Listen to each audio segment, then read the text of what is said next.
সিলেটে কয়েকদিন ধরে একটা দোকানের নাগা সিঙ্গারার ভিডিও দেখতেছি। সবাই বলতেছে এই 5 টাকার নাগা সিঙ্গারা আর 10 টাকার হাত করার তৈরি ডালপুরি একবার না খেলে নাকি পুরোটাই মিস। তাই আজকে আমি চলে এসেছি নিজের চোখে দেখতে এর স্বাদ কেমন সেটা জানার জন্য। আজকে আবার বৃষ্টির দিন, ভাবছিলাম ভিড় একটু কম থাকবে, কিন্তু এখানে এসে দেখি একদম উল্টো।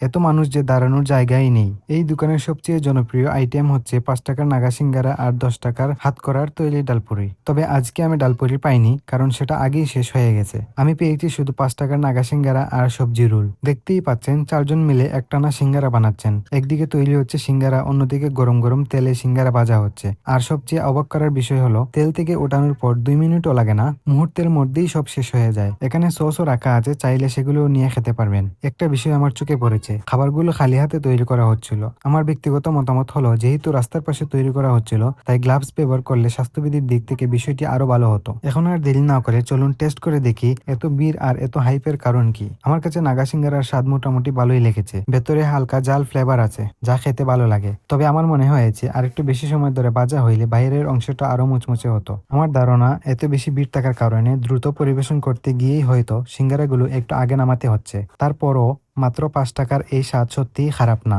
আপনারা যদি এখনো ট্রাই না করে থাকেন, তাহলে একদিন এসে খেয়ে দেখতে পারেন। আর যদি খেয়ে থাকেন, তাহলে কমেন্ট করে জানাবেন আপনাদের কাছে কেমন লেগেছে। আর এই নাগা সিঙ্গারার দোকানের লোকেশন হচ্ছে ইউনিওয়ার্টের ঠিক অপোজিট সাইডে আর ডাচ বাংলা ব্যাংকের নিচে। ভিডিওটা ভালো লাগলে লাইক করবেন, বন্ধুদের সঙ্গে শেয়ার করবেন, আর এমন আরো ফুড ব্লগ পেতে আমার পেজটি ফলো করতে ভুলবেন না। দেখা হবে পরের ভিডিওতে। আল্লাহ হাফেজ।